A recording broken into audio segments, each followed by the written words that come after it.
कि nursing care plan कैसे बनाया जाता है। और आज का टॉपिक है हमारा न्यूनेटल जॉन्डिस, जो कि एक बच्चों की डिजीज़ है जो हम पीडियाट्रिक के अंदर पढ़ते हैं। तो सबसे पहले न्यूनेटल जॉन्डिस के अंदर हम क्या लिखेंगे, एनसीपी के अंदर आइडेंटिफिकेशन डाटा, जिसमें हम लिखते हैं name of patient, age, sex, religion, ward, bed number, date of admission, diagnosis और डॉक्टर इंचार्ज कौन है। फिर हम लिखते हैं डेफिनेशन कि जॉन्डिस होती क्या है। उसके बाद हम लिखते हैं history of illness, past history, medical history, birth history, ठीक, एंटीनेटल हिस्ट्री, ये हम लिखते हैं। फिर नेटल हिस्ट्री लिखते हैं, फिर पोस्ट नेटल हिस्ट्री, फिर फैमिली हिस्ट्री लिखते हैं।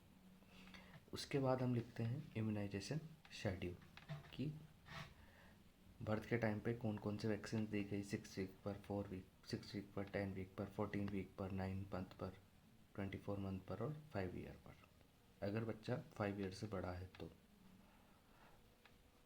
और फैमिली हिस्ट्री अगर हम देखें तो उसमें लिखते हैं पेरेंट्स के नेम या सिस्टर ब्रदर अगर उसका है तो, और उसका हेल्थ स्टेटस क्या होता है, देख लीजिएगा। अगर आपको क्वालिटी कम नज़र आ रही है तो क्वालिटी को इंक्रीज़ कर लेना, ब्लर नज़र आ रही हो अगर वीडियो तो, या फिर आप पॉज करके स्क्रीनशॉट भी ले सकते हैं। फिर फैमिली ट्री लिखनी होती है। उसके बाद लिखना होता है सोशो इकोनॉमिक स्टेटस। उसके बाद लिखना होता है न्यूट्रिशनल हिस्ट्री। फिर फिजिकल एग्जामिनेशन करना होता है, हेड से, ईयर का, आइज़ का, नोज़ का, नेक का, चेस्ट का, कार्डियोवास्कुलर हार्ट का, एब्डोमेन का, और फिर एक्सट्रीमिटीज़ का, अपर एक्सट्रीमिटीज़, लोअर एक्सट्रीमिटीज़, ठीक है। तो ये था हमारा फिजिकल एग्जामिनेशन। फिर जेनेटेलिया, अगर मेल है तो मेल पेनिस और फीमेल है तो फीमेल वाला पार्ट।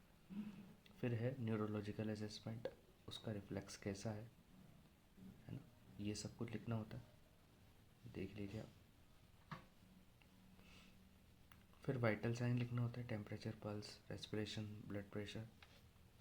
उसके अंदर अगर कोई चेंजेस हैं नॉर्मल वैल्यूज़ से तो हम उस पर रिमार्क डाल देंगे, जैसे कि टेम्परेचर बढ़ा हुआ है इसमें तो हमने बाइक से लिख दिया, बाकी चीज़ें नॉर्मल है। फिर लैब इन्वेस्टिगेशन करेंगे, जैसे सीबीसी करवाई तो उसमें हीमोग्लोबिन बढ़ा हुआ आ रहा है, बिलिरुबिन भी घटा हुआ आ रहा है ना। एक मिनट, इसमें मिस्टेक है, बिलिरुबिन इंक्रीज्ड है, मैंने डिक्रीज लिखा हुआ है तो आप इसमें इंक्रीज कर देना। और सीबीसी भी बढ़ा हुआ है, मतलब दोनों इंक्रीज्ड है।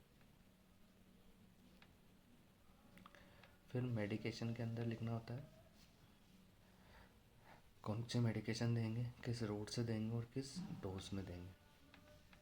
फिर नर्सिंग डायग्नोसिस लिखना होता है कि हमें क्या डायग्नोस करना है और किस में इम्प्रूवमेंट लाना है पेशेंट के। तो जैसे पहला है हमारा इन्फेक्शन से बचाना है, बॉडी टेम्परेचर जो अल्टर्ड हुआ है उसको नॉर्मल करना है, फ्लूइड वॉल्यूम जो कम हुआ है उसको सही करना है, इम्बेलेंस न्यूट्रिशन हुआ है उसको सही करना है। इम्बेलेंस न्यूट्रिशन ये कहते हैं अपन की बॉडी रिक्वायरमेंट में, मतलब जितनी बॉडी को रिक्वायरमेंट है उससे कम न्यूट्रिशन उसे मिल रहा है। अब उसके बाद हम बनाते हैं एनसीपी, जो हमने डायग्नोसिस लिखे उसी पर हम एनसीपी बनाएंगे। तो एनसीपी में हम सबसे पहले असेसमेंट लिखते हैं। तो असेसमेंट में बच्चा तो बोलेगा नहीं तो उसके पेरेंट्स बोलेंगे, ठीक। तो उन्होंने बताया कि जब फोटोथेरेपी हुई थी तो केयर अच्छे से नहीं हो पाई थी, फिर हमने ऑब्ज़र्व किया, ठीक। उसके बाद हमने क्या क्या गोल था हमारा कि उसका इन्फेक्शन रिड्यूस करना है, तो उसके लिए हमने इंटरवेंशन लिखी, फिर उसी को इम्प्लीमेंट किया और लास्ट में हमने उसके रिस्क को डिक्रीज़ कर दिया या रिड्यूस कर दिया। फिर सेकंड हमारा डायग्नोसिस है कि बच्चे की माँ क्या कहती है कि उसकी स्किन जो है डिहाइड्रेटेड हो चुकी है और बहुत ज़्यादा वीकनेस फील कर रहा है। तो हमने ऑब्ज़र्व किया कि हाँ डिहाइड्रेटेड है स्किन, तो हमें क्या करना है, इलेक्ट्रोलाइट बैलेंस करना है। हमारा गोल क्या है कि उसका इलेक्ट्रोलाइट बैलेंस करना है, ठीक है। फिर उसके लिए इंटरवेंशन वही इम्प्लीमेंट करना है और फिर इवेल्युएट करना है कि अब उसकी जो स्किन है वो हाइड्रेटेड है। फिर हमारा तीसरा जो है वो बच्चे की माँ ये कहती है कि बच्चा वीकनेस फील कर रहा है। क्यों? क्योंकि उसके अंदर न्यूट्रिशनल की कमी है। तो हमें क्या करना है, उसके न्यूट्रिशन को मेंटेन करना है, जितनी उसकी बॉडी को रिक्वायरमेंट है उसके अकॉर्डिंग। लास्ट में हमें यही एवेल्युएट करना है। और सबसे लास्ट डायग्नोसिस हमारा क्या होगा कि जो बेबी है वो हर्ट, हीट और हीट एंड वॉर्म, ठीक है। तो हमारे क्या करना है कि उसका जो बॉडी टेम्परेचर है उसको नॉर्मल करना है, जो नॉर्मल होना चाहिए।